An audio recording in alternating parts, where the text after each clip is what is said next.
Olá, na aula de hoje nós vamos falar sobre planejamento financeiro. Mas antes, vamos ver como estão o Pedro e a Fernanda. Nanda, eu tô com 1000 ideias para o meu escritório novo. Eu quero decorá-lo de uma maneira bem moderna, com equipamentos de última geração. E eu tô pensando... Peraí, calma, Pedro. Pisa no freio. Olha, eu não quero te jogar um balde de água fria, mas antes de você sair por aí comprando equipamentos caros, se empolgando, você precisa se lembrar que isso tudo tem um custo. Você fez um planejamento financeiro antes de fazer qualquer despesa? Nossa, como é que eu pude me esquecer disso? Na empolgação, eu acabei deixando de lado o planejamento financeiro. E todas essas coisas que eu quero comprar para o escritório não são baratas. É por isso que eu tô te falando sobre planejamento financeiro. É melhor você se organizar antes do que depois ficar com problemas de caixa, por causa dessa sua empolgação inicial. Mais uma vez, você tem toda a razão, Nanda. Ó, valeu pela dica. Que isso? Pedro e Fernanda, planejamento financeiro é a coisa mais importante que o empreendedor deve fazer. Muitos subestimam isso, mas vou falar de cara. Quem não entende de planejamento financeiro está fadado a fechar o seu negócio, a quebrar. Vocês vão ficar surpresos quantos empreendedores a gente pergunta: quanto está faturando a sua empresa? Ou quanto ela vai faturar? E a resposta que a gente recebe é: não sei.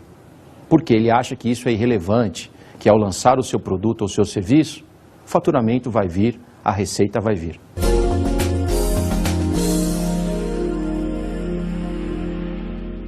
Faturamento, receita, mas o que é isso? Quais são os conceitos-chave do planejamento financeiro? Bom, o primeiro é esse que eu acabei de falar, faturamento. É o dinheiro que a empresa recebe por vender os seus serviços ou vender os seus produtos. Tenha em mente que quanto maior o faturamento, melhor, mas medir só o faturamento não necessariamente indica uma empresa com muita saúde. A empresa pode ter muito faturamento, muito dinheiro entrando, mas pode ter muito dinheiro saindo. O segundo conceito importante é o conceito de receita. Vamos ver um texto sobre isso.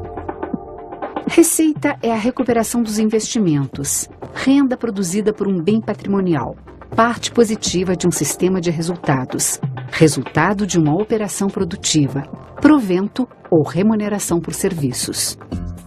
A diferença, então, entre faturamento e receita é que receita é aquilo que a sua empresa está recebendo por aquilo que ela está ofertando. Muitas vezes as empresas confundem faturamento com receita. Em alguns casos, a sua empresa recebe muito dinheiro porque ela está comprando em nome de um cliente, ou seja, ela está faturando em nome de um terceiro. Esse faturamento não reflete a sua receita, que provavelmente é parte desse dinheiro que está entrando.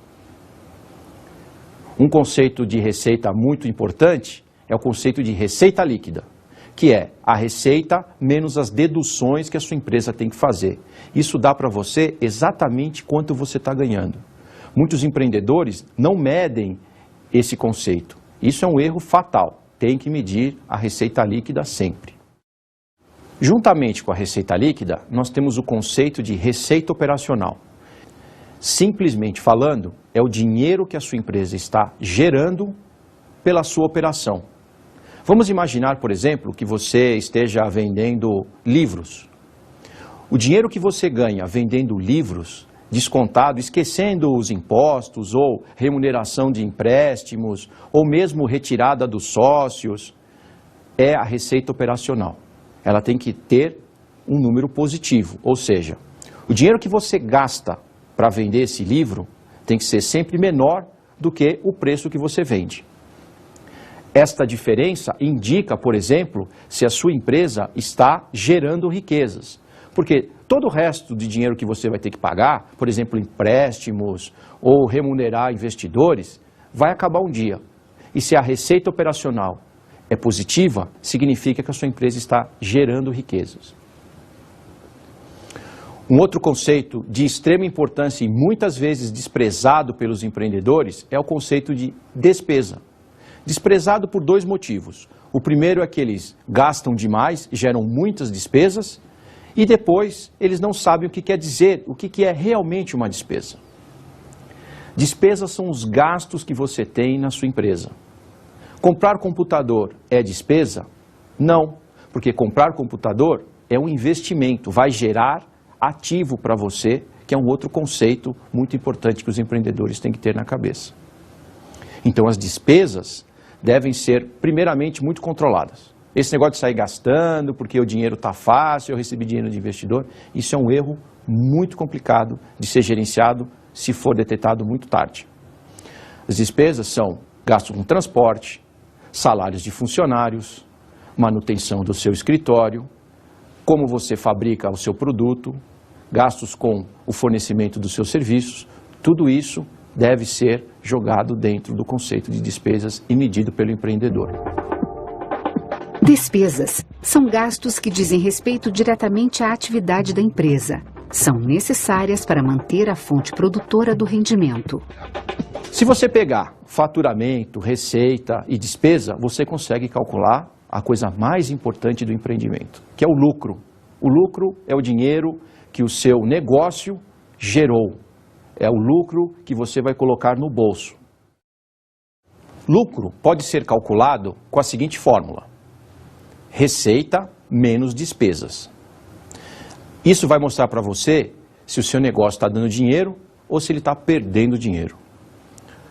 Muitos empreendedores subestimam essa análise de lucro. Outros superestimam, ficam extremamente preocupados que tem que fazer lucro a todo momento. Existe um balanço que tem que ter entre o lucro imediato e o lucro de longo prazo. Você não pode esperar demais para ter lucro, nem pode tentar ter lucro imediatamente. Por quê? Porque você pode precipitar as coisas ou então esperar demais e gastar muito dinheiro. Então, o balanço entre lucro e tempo é muito importante e tem que ser refinado de acordo com a sua empresa, com a expectativa de retorno sobre o investimento e uma série de outros fatores que estão ao redor do empreendedor. Dentro de lucro, a gente ainda pode analisar dois conceitos. O primeiro é o lucro líquido, que, como o nome diz, é o lucro final que a sua empresa tem, após todas as deduções, impostos, despesas, pagamentos a financiadores, dinheiro que os sócios pegaram, tudo. É o dinheiro que sobrou, que não serve para nada a não ser guardar ou reinvestir ou distribuir os acionistas. O lucro líquido pode ser calculado pela seguinte fórmula: receita líquida menos despesas, menos impostos, depreciação e uma série de outros fatores que você tem que abater da sua receita.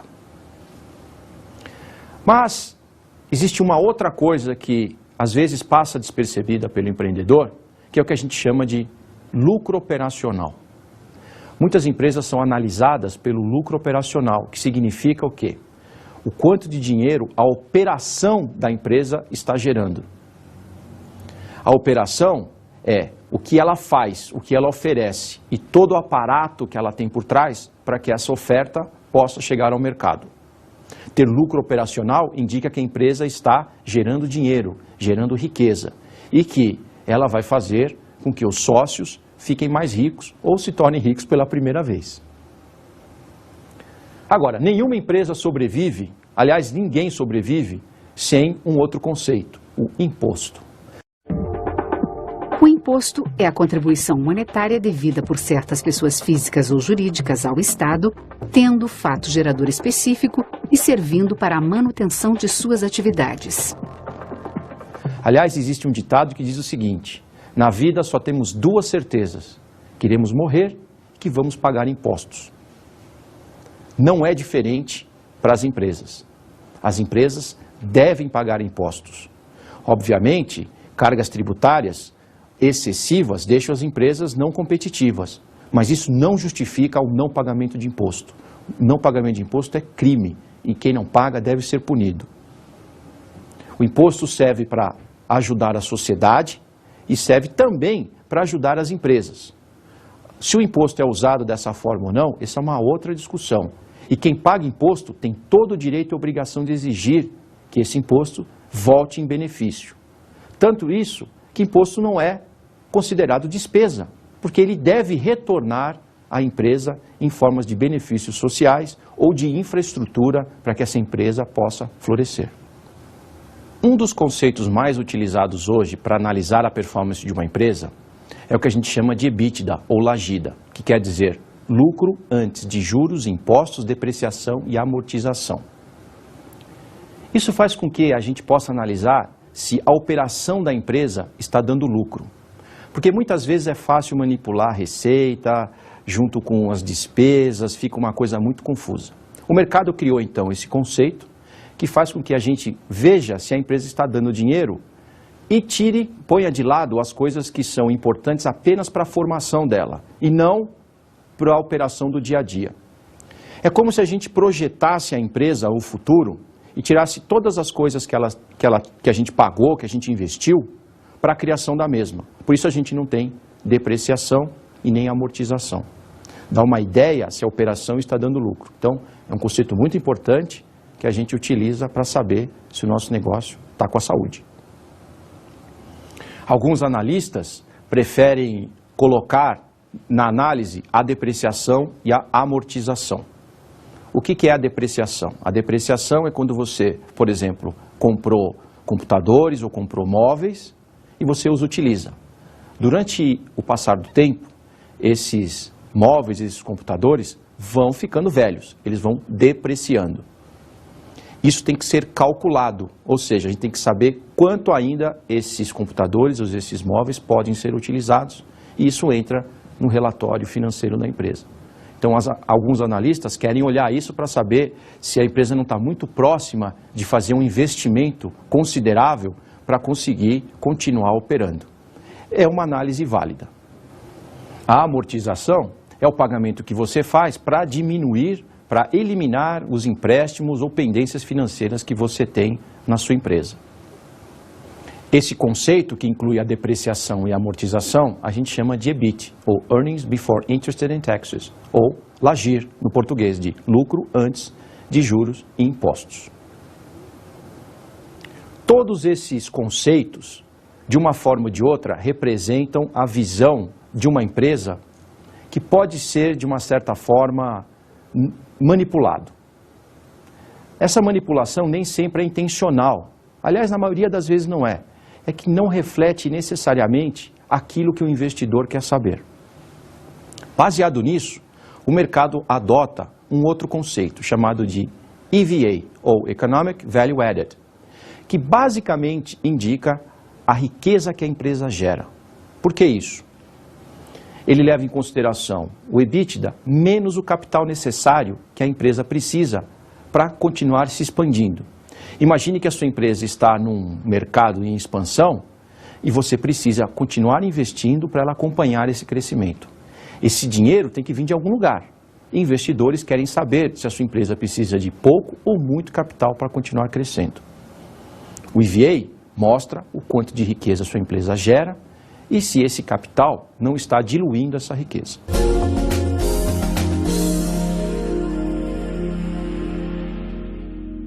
É fácil fazer um plano financeiro? Bom, o fácil é o oposto do simples. Ele é fácil, mas requer um planejamento e a ajuda de especialistas. Você pode contar com a ajuda de contadores, analistas financeiros, e você pode ter isso entre amigos ou você tem que contratar algum. Não tem jeito, você vai ter que fazer o plano financeiro. Como fazer um? Bom, aqui vai uma dica simples para um empreendimento relativamente pequeno, mas que necessita de um planejamento financeiro até um certo ponto sofisticado. Hoje em dia, qualquer planejador financeiro utiliza um computador para fazer o mesmo e começa analisando as metas que a empresa quer atingir. Isso mesmo, muita gente começa fazendo planejamento financeiro listando as despesas, quanto ela vai gastar. Pô, essa é a parte mais fácil e não é isso que a empresa quer. Aliás, esse não é o motivo pelo qual a empresa foi criada. Ela foi criada para atingir objetivos. Então faz todo sentido você começar o planejamento financeiro definindo quais são esses objetivos. Exemplos de objetivos. Faturamento. Então você pode dizer que a sua empresa quer ter no primeiro ano R$300 mil de faturamento, no segundo ano R$600 mil de faturamento. Que a sua empresa quer ter um lucro de 10% no primeiro ano, ou mesmo perder dinheiro no primeiro ano porque ela está investindo e vai crescer. Tudo isso tem que ser definido. Você tem que definir margens de lucro, você tem que definir o EBITDA, o EBITDA, tudo isso tem que ser feito de início. Primeira coisa que você faz, senta, utilizando um analista e o seu contador, e define esses objetivos. Você deve discutir bastante se eles são factíveis, se não são o que os americanos chamam de wishful thinking, ou seja, desejos de uma noite de verão, que estão apenas na sua cabeça, mas jamais vão ser atingidos porque não fazem sentido econômico. Mas um analista financeiro experiente vai logo te mostrar onde estão os furos e você vai poder fazer o ajuste. Depois que você definiu todos os objetivos, você tem que começar a definir como você vai suportá-lo. Continuando ainda um pouquinho sobre os objetivos, uma dica interessante é você buscar no mercado, por exemplo, na internet, em jornais ou em pesquisas, quais são os índices que os seus concorrentes ou empresas similares utilizam. Isso vai te dar uma ideia boa se o investimento que você vai ter que fazer e os objetivos que você quer atingir são factíveis e podem ser atingidos no prazo que você espera. Tendo acordado os objetivos, como eu disse, você vai agora fazer a definição das coisas que vão suportar, que vão apoiar o atingimento desses objetivos. Numa empresa, basicamente, são duas coisas. O primeiro é o investimento. Então, quanto de dinheiro você vai precisar para atingir aqueles objetivos que você definiu? Aí já começa a fazer o sentido a parte matemática da coisa. Porque não adianta nada você fazer um pedido de investimento de 10 milhões se o objetivo que você tem de retorno é de 8 milhões. Ninguém vai conseguir se justificar e emprestar dinheiro para você. Agora, faz todo sentido ter a parte de apoio muito bem definida, porque ali você vai ter não só o investimento que você quer fazer, mas também a parte de despesa que esse investimento vai criar. Toda empresa gera despesa, seja para o lançamento dela ou seja para o apoio da operação. As despesas têm que ser muito bem descritas. Eu diria para você que a descrição de despesa num plano financeiro é a parte mais fácil, porque todo mundo sabe gastar dinheiro. Esse é o maior prazer do mundo, gastar dinheiro dos outros. Quando a gente está recebendo dinheiro de investidor, esse dinheiro, entre aspas, não é nosso, a gente acha que pode sair gastando. Não funciona assim. Principalmente quando a sua empresa está recebendo capital, eles vão olhar na planilha onde tem as despesas descritas e vão ver se aquilo faz sentido. Não adianta falar que todo mundo na sua empresa vai viajar primeira classe, quando a indústria inteira viaja de econômica. Nenhum investidor vai topar isso, ninguém vai aceitar. Então você lista todas as despesas e minha sugestão é agrupe as despesas por 3 grandes áreas. A primeira área é despesa operacional. O que quer dizer isso? É a despesa que você precisa ter para que o seu negócio opere. Gastos com escritório, gastos com manutenção e operação de equipamentos, tudo isso tem que ser descrito na despesa operacional. Porque o investidor ou você vai ter uma ideia se você está gastando muito ou se está gastando razoavelmente pouco. A segunda parte do item despesas, você tem que colocar dentro da parte de salários e encargos. Quanto você vai pagar para quem vai fazer parte da sua empresa? Essa análise vai ser feita por você e por terceiros, comparando com média de mercado. Toda empresa diz que vai pagar os melhores salários. Se isso fosse verdade, as médias subiriam a cada semana. O que na verdade você tem que fazer é pagar mais ou menos na média, dependendo da estratégia de crescimento e de atração de talentos. Se você está no mercado mais conservador, pagar um pouquinho abaixo da média faz com que você não atraia tantos talentos, porém você tenha um custo menor e possa talvez vender um produto com um lucro maior. O terceiro item de despesas que você tem que colocar são as despesas extras, são aquilo que não estão na parte operacional e nem na parte de salários e encargos. São coisas que você precisa fazer, que não necessariamente são ligados à operação, nem a pagamento de salários. Com isso, essas 3 divisões, você vai poder ter uma ideia onde você vai poder fazer ajustes, caso você necessite diminuir as despesas. Se você está gastando mais na parte operacional, obviamente, otimização e melhorias de processos produtivos vão reduzir essas despesas. Se você está gastando demais em salários e encargos, provavelmente a busca por fornecimento de mão de obra mais barata ou terceirização pode reduzir isso. E despesas extras, você tem que cortar, porque como o nome diz, são extras e não necessariamente fazem parte da parte operacional e estratégica do seu negócio. Feito isso, você tem os seus objetivos e as suas despesas. E agora você tem que buscar receita. Você tem que mostrar no seu planejamento financeiro que receita você vai ter que faça sentido para atingir aqueles objetivos. Veja que se você já definiu lucro e agora você já definiu as despesas, automaticamente você tem a definição de receita. Mas pasmem, muitos planos financeiros, essas coisas não batem. O empreendedor diz que vai ter um lucro, mostra uma despesa e depois mostra uma receita que não fecha a conta. Isso não é uma coisa rara de acontecer, não. Isso, pelo contrário, isso acontece muito. E aí, investidores experientes, analistas experientes, olham e falam, pô, mas você está dizendo que vai ter 25% de lucro e suas despesas são maiores que as suas receitas? Não entendi. Nem eu e nem o empreendedor vai ficar de saia justa, não vai saber explicar. Então você tem que usar um computador, de preferência uma planilha eletrônica, que automaticamente vai fazendo os cálculos para você. As receitas, elas têm que ser muito cuidadosamente definidas. Todo mundo tende a fazer 3 coisas num plano financeiro: superestimar as receitas, subestimar o tempo e subestimar as despesas. Ah, o meu negócio vai ganhar mais dinheiro em menos tempo do que todo mundo já ganhou. Isso pode ser até verdade, mas isso é ponto fora da curva. Isso acontece em casos, em 1 em cada 100. Eu torço para que seja o seu caso, mas se não for, você tem que fazer um planejamento muito conservador. Pode ser até otimista, desde que você tenha fatos que mostrem que o seu otimismo é embasado. Investidores adoram negócios que vão crescer muito, mas você tem que convencê-los que o seu racional está correto. Como é que você faz isso? Você usa pesquisas, índices de mercado, opiniões de especialistas, comparações com empresas que já existem, para mostrar que a sua receita faz sentido naquele mercado que você quer atingir. Uma vez feita a receita, o próximo passo agora é calcular quais são os impostos que você vai pagar. Eu já vi muitos planos financeiros que simplesmente ignoravam os impostos. Isso é impossível de ser feito, porque impostos hoje e sempre serão representativos dentro de uma empresa. Há casos que os impostos chegam a representar 50% do faturamento da empresa. Exatamente, 50%. São em outros países, mas se a sua empresa pretende crescer e se expandir, provavelmente ela vai operar nesses países.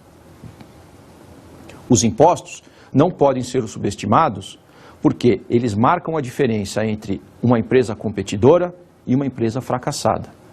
No Brasil, evoluímos muito sobre a questão tributária. Temos muito que evoluir, mas evoluímos muito. Hoje, o pequeno empresário, por exemplo, tem uma série de benefícios para que possa ter tributos e impostos mais baratos para que possa se tornar mais competitivo.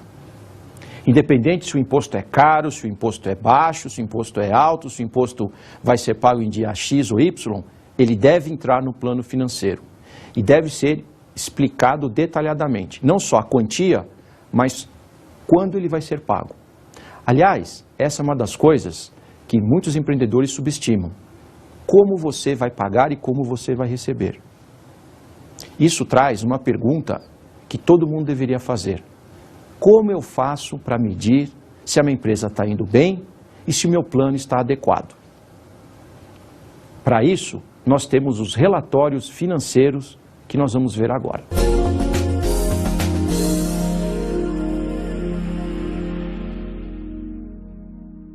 O primeiro deles é o balanço patrimonial. O que indica, o que mostra o balanço patrimonial? Como o nome diz, mostra o patrimônio que o empreendedor, que a empresa tem. Você tem 2 coisas muito importantes, na verdade 3 coisas muito importantes no balanço patrimonial. A primeira chamamos de ativos. Os ativos são tudo aquilo que o empreendedor, que a empresa tem, que podem gerar riquezas, que ele pode utilizar para vender, que ele pode utilizar para gerar produtos e serviços e receber dinheiro em troca.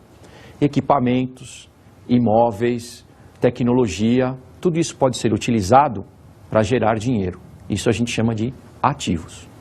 O segundo conceito é o que chamamos de passivos. Passivos são todas aquelas dívidas que a empresa tem que honrar, que tem que pagar, que não tem como ela deixar para trás. Então, todo empreendedor tem que olhar a quantidade de ativos que ele tem e a quantidade de passivos. Porque isso define o patrimônio líquido. Ativo menos passivo indica quanto os acionistas da empresa têm de riqueza. Se a empresa tem mais passivo do que ativo, ela está quebrando, porque ela não tem como honrar as suas dívidas vendendo todos os seus ativos. Ela tecnicamente não está quebrando porque os acionistas podem injetar capital e honrar todas as suas dívidas. Mas no caso dos investidores decidirem não mais colocar dinheiro, a empresa fica insolvente e aí um problema ocorre.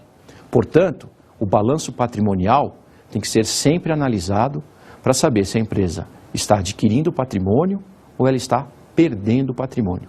É o primeiro relatório que todo empreendedor deve aprender a ler para que ele possa entender como a empresa dele está.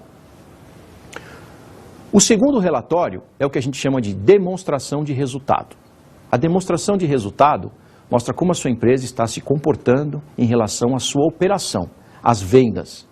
Mostra mês a mês quanto ela está recebendo e mostra o que está saindo da empresa, seja através das despesas, seja através de investimento. Tudo isso tem que estar lá na demonstração de resultado. Como o nome diz, ele demonstra como a empresa está se comportando durante um período. Diferente do balanço patrimonial, que é uma fotografia do momento como a empresa se comporta, a demonstração de resultado mostra a empresa durante um período. Geralmente, os empreendedores usam demonstração de resultado no período de 12 meses. Grandes empresas usam até 36 meses. Eu gosto de trabalhar com 12 meses, talvez 24 meses. Depois disso fica difícil você analisar se o resultado vai ser aquele mesmo. Fica muito no achômetro. A demonstração de resultado também mostra para potenciais investidores se a sua empresa está decolando. Porque se está aumentando a receita e as despesas estão controladas, o lucro está aumentando, significa que ela está tendo um retorno ou às vezes do esperado ou mais do que o esperado. Então, vamos combinar. Balanço, demonstração de resultado são, até agora, os dois principais relatórios que todo empreendedor deve saber ler. O terceiro, e talvez o menos entendido relatório, porém, talvez o mais importante, é o relatório de fluxo de caixa. E o que diz o relatório de fluxo de caixa? Ele explica como que o dinheiro entra e sai da sua empresa. Às vezes você olha o balanço e vê que a empresa tem um monte de imóveis, um monte de equipamento, tem mais ativos do que passivos. Aí você fala, nossa, essa empresa está muito bonita. Aí você pega a demonstrativo de resultado e vê que o faturamento da empresa está lindo e maravilhoso, ela está faturando muito. Você fala, nossa, esta empresa é uma empresa de sucesso.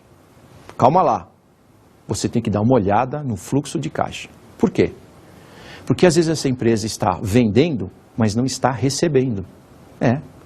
No demonstrativo de resultados, ou na demonstração de resultados, como vocês quiserem, não mostra se o dinheiro está entrando. Mostra apenas que ele foi vendido, que o produto foi vendido ou que o serviço foi vendido. Não diz ali que o dinheiro entrou. É exatamente aí que entra o fluxo de caixa. Então, se uma empresa tem muito patrimônio, está vendendo, mas não está recebendo dinheiro, adivinha o que vai acontecer? Vai ficar sem dinheiro, vai começar a perder patrimônio, vai começar a mostrar um resultado negativo. Por isso, analistas pedem o fluxo de caixa, para saber se o que a empresa vendeu foi pago. O fluxo de caixa também mostra se sua empresa está tendo uma diferença entre o recebimento e o pagamento. Às vezes você recebe no dia 1 e você tem pagamentos no dia 2. Essa é a situação ideal. Mas em muitos casos é o contrário. Você recebe no dia 15 e todas as suas despesas são no dia 1º anterior. Como é que você faz para evitar essa diferença de caixa? Você vai buscar dinheiro no investidor? Você vai buscar dinheiro em banco? Se você vai buscar dinheiro em banco, você vai pagar juros. Se você vai pagar juros, seu resultado diminui. Portanto, o fluxo de caixa mostra se a sua empresa vai precisar de capital fora da geração de caixa dela própria. Esses 3 relatórios, o balanço, o demonstrativo de resultados e o fluxo de caixa, fazem com que você possa ter uma ideia completa sobre a saúde da empresa. Existe ainda outros fatores que são importantes de serem analisados quando você está analisando a performance financeira de uma empresa. Apesar de serem fatores financeiros, são fatores qualitativos. Se a empresa tem problemas de crédito, se ela vende para clientes que atrasam, tudo isso você vai ver de uma forma ou de outra nesses relatórios, mas ficariam mais claros se eles fossem explicitamente mostrados pelo empreendedor. Nem todas as empresas fazem isso, mas empresas que fazem demonstram um caráter superior e um nível de transparência muito importante que cada vez mais fazem a diferença na aceitação para o investidor se ele vai botar dinheiro na sua empresa ou não. Você pode ter relatórios gerenciais que variam de uma forma ou de outra entre esses 3 relatórios. Às vezes você quer saber, por exemplo, faturamento por clientes. Nesses relatórios você não vai ver isso, mas você pode criar um relatório gerencial que demonstra isso para você.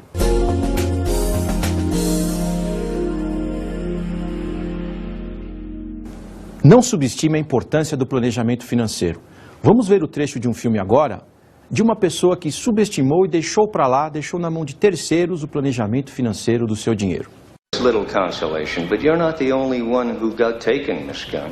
Bob Kapelski had 10 clients, assets equaling over $100 million when he disappeared. And you're telling us that none of it's insured. What a disaster. Thank God for the residuals. Actually, Bob Kapelski took such heavy advances on the royalty income that by the time the account recoups, Miss Gunn will be on Social Security. Where does someone disappear with $100 million? The best we can guess is South America. Can't you just sue? My God, how could he do this to her? Viu só? Isso pode acontecer com qualquer um. Delegar o planejamento financeiro é muito perigoso. Vamos ver agora se o Pedro gostou da nossa aula de hoje. Nanda, você literalmente me salvou da falência. E tudo isso antes de eu realmente abrir a empresa. Imagina, Pedro. Só quis te dar um toque. É que às vezes tem tanta coisa pra gente planejar, organizar, que algo fica em segundo plano. Mas planejamento financeiro é uma coisa que eu não podia deixar em segundo plano. Eu vou ligar para um consultor para me ajudar a fazer o planejamento, agora mesmo. Mas antes você vai terminar de tomar seu café comigo, né?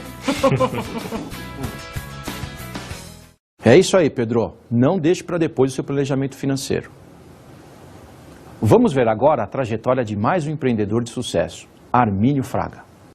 O ex-presidente do Banco Central, Armínio Fraga, é sócio do Gávea Investimentos e agora também sócio da operação latino-americana da maior cadeia de fast food do mundo, o McDonald's. Desde que foi inaugurado, em agosto de 2003, o Gávea esteve sempre no topo dos rankings de fundos de investimentos, com apostas em papéis, ações, títulos e câmbio. Em 2006, no entanto, o fundo passou a apostar também em café, terminais de containers, shopping centers e fast foods. Todos são negócios cujo sucesso, além de um ambiente macroeconômico estável, depende de boa gestão e de visão de mercado. Sua estratégia é ser sócio minoritário nos negócios, mas com poderes para influenciar as decisões e cobrar resultados. Em todas as aquisições feitas até agora, o Gávea tem seguido um padrão de conduta cujo objetivo final é levar a empresa à Bolsa de Valores. Vamos ver mais uma dica de como ser empreendedor. O empreendedor faz uso de sua imaginação. Ele imagina-se sempre vencedor.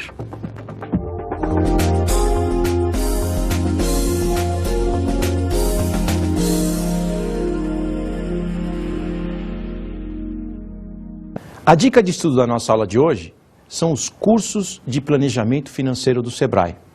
Entre no site do Sebrae, www.sebrae.com.br, e procure os cursos que estão disponíveis. São muito bons e todo empreendedor deve fazer.